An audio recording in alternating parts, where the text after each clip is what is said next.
तो चलिए नजर डालते हैं आईसीआईसीआई बैंक के Q3 नतीजों पर। हेडलाइन तो थी प्रॉफिट में गिरावट की, पर क्या बस यही पूरी कहानी है? बैंक का नेट प्रॉफिट Q3 में साल दर साल 4% नीचे गया।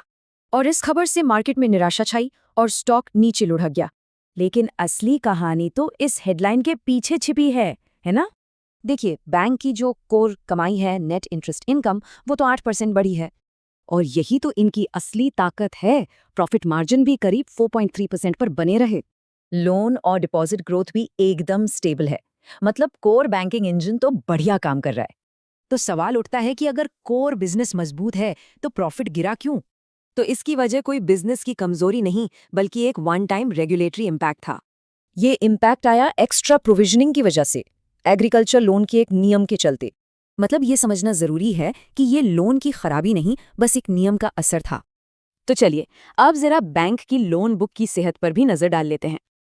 अरे वाह, एनपीए के आंकड़े तो दिखा रहे हैं कि एसेट क्वालिटी सुधर रही है, सिर्फ स्टेबल ही नहीं है।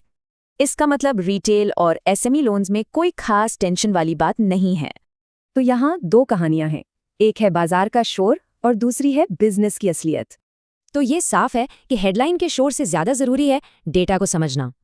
तो आखिर में सवाल यही बचता है, निवेश के लिए क्या ज्यादा मायने रखता है, हेडलाइन या असलियत?